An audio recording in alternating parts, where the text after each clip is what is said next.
మొహాలీ వేదికగా ఆఫ్ఘనిస్తాన్తో జరిగిన first T20 మ్యాచ్లో మన టీమిండియా ఘన విజయం సాధించింది. బోత్ బ్యాటింగ్ మరియు బౌలింగ్లో అందరూ కూడా సమిష్టిగా రాణించి 6 వికెట్ల తేడాతో మ్యాచ్ని గెలిచారు. సో మన టీమిండియాకి అయితే ఇది ఒక పర్ఫెక్ట్ విన్ అని చెప్పుకోవాలి. ఎందుకంటే ఈ మ్యాచ్ కోసం మన వాళ్ళు ప్రయోగాలు చేశారు, కన్జర్వేటివ్ వేలో వెళ్ళలేదు. సో మనం ప్రివ్యూ వీడియోలో చెప్పుకున్నాం, మన టీం కన్జర్వేటివ్గా వెళ్ళాలనుకుంటే ఒకలాంటి టీంని తీసుకుంటారు, ఎక్స్పెరిమెంట్ చేయాలనుకుంటే వేరే టీంని తీసుకుంటారని చెప్పి. అండ్ ఎగ్జాక్ట్లీ మన వాళ్ళు ఎక్స్పెరిమెంట్ చేసి 3 స్పిన్నర్స్తో బరిలోకి దిగారు. సో మన టీం సెలక్షన్లో నాకైతే ఈ అంశం చాలా బాగా నచ్చింది. ఎందుకంటే మన వాళ్ళ నెంబర్ 8 వరకు బ్యాటింగ్ డెప్త్ ఉండేలా చూసుకున్నారు. At the same time 3 allrounders టీంలో కనిపించారు, శివం దూబే, అక్షర్ పటేల్ మరియు వాషింగ్టన్ సుందర్. సో ఒక టీ20 టీంకి ఎలాంటి ఫ్లెక్సిబిలిటీ ఉండాలో అలాంటి ఫ్లెక్సిబిలిటీ ఉండేలా టీంని సెలెక్ట్ చేసుకున్నారు. అఫ్కోర్స్ సంజు శాంసన్ అయితే తీసుకోలేదు, జితేష్ శర్మని ప్రిఫర్ చేశారు. అండ్ ఇది కూడా కొంతవరకు గుడ్ థింగ్, ఎందుకంటే మన వాళ్ళు ఇప్పుడు జితేష్ శర్మని ఫ్రంట్ లైన్ వికెట్ కీపర్గా కన్సిడర్ చేస్తున్నారని అర్థమైంది.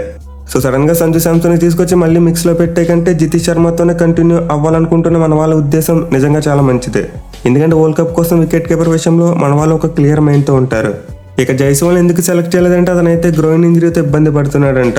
మేబీ సెకండ్ మ్యాచ్కి అవైలబుల్గా ఉండొచ్చు.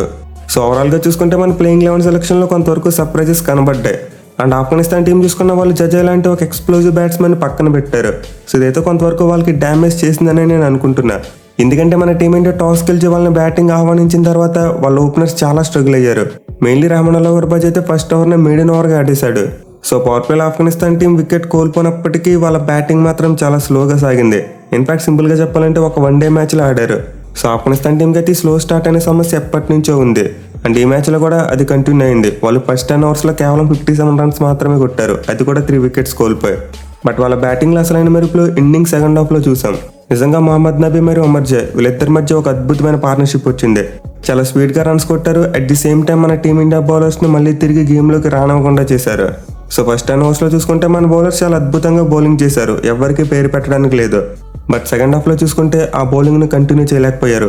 మెయిన్లీ రవి బిష్ణోయ్ లాంటి ఒక ఇన్ఫార్మ్ బౌలర్ మీద నబీ మరియు ఉమర్ జై చాలా ప్రెజర్ పెట్టారు. అతని బౌలింగ్లో 3 ఓవర్స్లోనే 35 పరుగులు రాబట్టారు. సో నబీ 42 రన్స్ కొడితే ఉమర్ జై 29 రన్స్ కొట్టాడు. అండ్ 4th వికెట్కి వీళ్ళు నెలకొల్పిన 68 పరుగుల పార్ట్నర్షిప్ వల్లే ఆ టీం 158 పరుగుల మంచి స్కోర్ను సాధించగలిగింది. ఈవెన్ వీళ్ళిద్దరు అవుట్ అయిపోయిన లాస్ట్ ఓవర్స్లో నజిబుల్లా మరియు కరీం జన్నత్ కూడా చాలా మంచి బ్యాటింగ్ చేశారు. సో ఫస్ట్ 10 ఓవర్స్లో 57 పరుగులు మాత్రమే చేసిన ఆఫ్ఘనిస్తాన్ టీం నెక్స్ట్ 10 ఓవర్స్లో చూసుకుంటే 101 పరుగులు కొట్టారు. అదే వాళ్ళు ఫస్ట్ 10 ఓవర్స్లో కూడా ఒక 80 to 90 రన్స్ కొట్టుంటే ఈ మ్యాచ్ పరిస్థితి వేరేలా ఉండేది. సో ఫస్ట్ ఆఫ్ఘనిస్తాన్ టీం అయితే అంత స్లో స్టార్ట్ తర్వాత కూడా చాలా మంచిగా కంబ్యాక్ చేశారని చెప్పుకోవాలి. ఇక మన వాళ్ళ బౌలింగ్ విషయానికి వస్తే ఎక్సెప్ట్ బిష్ణోయ్ అందరూ కూడా చాలా బాగా బౌలింగ్ చేశారు. మెయిన్లీ శివం దుబే ఒక సర్ప్రైజ్ ప్యాకేజ్. అతను పవర్ ప్లే అయిపోయాక బౌలింగ్ రావడం అండ్ తను వేసిన ఫస్ట్ ఓవర్లోనే వికెట్ తీయడం నిజంగా చాలా అంటే చాలా ఐ ప్లీజింగ్ అనిపించింది. ఇక అతనితో పాటు అక్షర్ పటేల్ కూడా యాజ్ యూజువల్ బ్రిలియంట్ బౌలింగ్ చేశాడు. 4 ఓవర్స్లో 23 రన్స్ మాత్రమే ఇచ్చి 2 వికెట్స్ తీశాడు. అండ్ ముఖేష్ కుమార్ కూడా 2 వికెట్స్ తీశాడు. సో చాలా కోల్డ్ కండిషన్స్ ఉన్నప్పటికీ మన బౌలర్స్ అయితే బాగా పెర్ఫామ్ చేశారు. అఫ్కోర్స్ ఎవరైతే అయితే రన్స్కి వెళ్ళారు, బట్ స్టిల్ ఓవరాల్గా మంచి పెర్ఫార్మెన్సే. అయితే మన వాళ్ళు ఫీల్డింగ్ విషయంలో కొంతవరకు ఇంప్రూవ్ చేసుకోవాలి. మెయిన్లీ క్యాచింగ్ చూసుకుంటే ఈ మ్యాచ్లో అంత మంచిగా కనిపించలేదు. సో మేబీ వెదర్ వల్ల అయి ఉండొచ్చు, బట్ స్టిల్ ఈ మ్యాచ్ ద్వారా మన వాళ్ళు ఏదైనా ఇంప్రూవ్ చేసుకోవాలనుకుంటే అది ఫీల్డింగ్ ఒక్కటి మాత్రమే. ఇక మన వాళ్ళు చేసింగ్ విషయానికి వస్తే ఇనీషియల్గా ఒక మిక్సప్, రోహిత్ శర్మ రన్అట్ అయిపోయాడు. అంటే రన్అట్లో అబ్సల్యూట్లీ శుభ్మన్ గిల్ మిస్టేక్ ఉంది. So ball down the ground వెళ్ళినప్పుడు నాన్ స్ట్రైకర్ బ్యాట్స్మెన్ ఇప్పుడు కూడా స్ట్రైకర్ బ్యాట్స్మెన్ బిలీవ్ చేయాలి. అలా కాకుండా నాన్ స్ట్రైకర్ బ్యాట్స్మెన్ బాల్ను చూస్తూ ఉండిపోతే అది ఖచ్చితంగా మిక్సప్కు దారితీస్తుంది. అండ్ ఎగ్జాక్ట్లీ అదే జరిగింది. సో ఈ రన్అట్ విషయంలో డేంజర్ అండ్ రోహిత్ శర్మది. దీంతో శుభ్మన్ గిల్ రోహిత్ శర్మ ఇచ్చిన కాల్కు రెస్పాండ్ అయ్యి వెళ్ళుంటే సరిపోదును. బట్ అతను బాల్ని చూస్తూ ఉండిపోయాడు, రోహిత్ శర్మ కాల్ను పట్టించుకోలేదు. బట్ ఎనివే గుడ్ థింగ్ ఏంటంటే శుభ్మన్ గిల్ ఈ రన్అట్ని ఎక్కువగా బ్రెయిన్లో పెట్టుకోలేదు. ఈ రన్అట్ని వెంటనే మర్చిపోయి చాలా మంచి ఎక్స్ప్లోజివ్ బ్యాటింగ్ చేశాడు. 12 బంతుల్లోనే 23 పరుగులు చేశాడు. సో ఫస్ట్ 4 ఓవర్స్లో అయితే Shubman Gill 1 man show. But అతను ఎప్పుడైతే అవుట్ అయిపోయాడో ఆ తర్వాత మన టీమిండియా స్ట్రగుల్ అయింది. బోత్ తిలక్ వర్మ మరియు శివం దుబే ఇద్దరు రన్స్ చేయడానికి ఇబ్బంది పడ్డారు. మెయిన్లీ పవర్ ప్లేలో ఎక్కువ రన్స్ చేయలేకపోయారు. అయితే వీళ్ళిద్దరు కొన్ని బాల్స్ని కన్జ్యూమ్ చేసిన తర్వాత మళ్ళీ తమ న్యాచురల్ గేమ్ ఆడారు. సో తిలక్ వర్మ అయితే స్పిన్ బౌలింగ్ ఆడేందుకు చాలా స్ట్రగుల్ అయ్యాడు. But end of the day చూసుకుంటే దాన్ని కవరప్ చేయగలిగాడు. బట్ అతని రెండులో శివం దుబే మాత్రం నబీ బౌలింగ్ ఎప్పుడైతే 6 కొట్టాడో ఆ తర్వాత నుండి డిఫరెంట్ గేర్లో బ్యాటింగ్ చేశాడు. ఇక అతని తోడు జితేష్ శర్మ మరియు రింకు సింగ్ ఇద్దరు కూడా ఎక్సలెంట్ క్యామ్ ఇన్నింగ్స్ ఆడారు. మెయిన్లీ వీళ్ళిద్దరి విషయంలో ఉన్న గుడ్ థింగ్ ఏంటంటే వచ్చిన ప్రతి ఆపర్చునిటీని బాగా యూజ్ చేసుకుంటున్నారు. రెగ్యులర్గా కన్సిస్టెంట్గా బ్యాటింగ్ చేస్తున్నారు. సో వీళ్ళు ఆడేది క్యామ్ ఇన్నింగ్స్ అయినప్పటికీ టీంకి ఎలాంటి బ్యాటింగ్ కావాలో అలాంటి బ్యాటింగ్ చేస్తున్నారు. చాలా మంచి స్ట్రైక్ రేట్తో రన్స్ కొడుతున్నారు.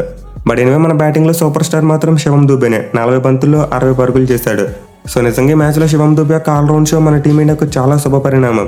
ఎందుకంటే మనకు హార్దిక్ పాండ్యాకు బ్యాకప్కి ఎవరు లేరని చెప్పి చాలా బాధపడుతున్నాం. బట్ ఇప్పుడు శివం దుబే వచ్చాడు, విత్ ద బాల్ రాణించాడు అండ్ విత్ ద బ్యాట్ కూడా రాణించాడు, అది కూడా సేమ్ మ్యాచ్లో. మెయిన్లీ మ్యాచ్లో చూసుకుంటే అతను ఇనిషియల్గా ఒక క్యాచ్ను డ్రాప్ చేశాడు, బట్ అదంతా మైండ్లోంచి తీసేసి నిజంగా బ్రిలియంట్ పెర్ఫార్మెన్స్ ఇచ్చాడు. సో శివం దుబే కనుక ఎలా ఆడితే మన టీమిండియా ఖచ్చితంగా హార్దిక్ పాండ్యా మీద ఎక్కువగా డిపెండ్ అవ్వాల్సిన అవసరం ఉండదు. మెయిన్లీ మనకి వరల్డ్ కప్లో ఎదురైన పరిస్థితి మళ్ళీ ఎదురు కాదు. సో వెంటనే మనకు లైక్ టు లైక్ రీప్లేస్మెంట్లో శివం దుబే సార్ ఉండబోతున్నట్టు నాకైతే గట్టిగా అనిపిస్తుంది. ఇక ఆఫ్ఘనిస్తాన్ బౌలింగ్ విషయానికి వస్తే ముజీబ్ నిజంగా మైండ్ బ్లోయింగ్ బౌలింగ్ చేశాడు. అంతటి కోల్డ్ వెదర్లో కూడా నిజంగా ఎక్సలెంట్ రెవల్యూషన్స్ ప్రొడ్యూస్ చేశాడు. సో అతనైతే 4 ఓవర్స్లో 21 రన్స్ మాత్రం ఇచ్చి 2 వికెట్స్ తీశాడు. అండ్ అతనితో ఉమర్జే కూడా మంచి బౌలింగ్ చేశాడు, 1 వికెట్ తీశాడు. బట్ మిగతా బౌలర్స్ అందరూ ఎక్కువ రన్స్ అవడం వల్ల వాళ్ళైతే టార్గెట్ను డిపెండ్ చేసుకోలేకపోయారు. బట్ ఇన్వే మనమైతే ముందే చెప్పుకున్నాం, ఆఫ్ఘనిస్తాన్ టీం యొక్క బ్యాటింగ్ ఫెయిల్ అయింది. ఇది ఖచ్చితంగా 158 పిచ్ కాదు, ఈజీగా 180 రన్స్ కొట్టే పిచ్. సో వాళ్ళైతే మేబీ ఇంకో 20-30 రన్స్ ఎక్కువ యాడ్ చేస్తుంటే మేబీ వేరే రిజల్ట్ వచ్చిండేది. అఫ్కోర్స్ మ్యాచ్ గెలవకపోయినా చాలా క్లోజ్గా వెళ్ళుండేది.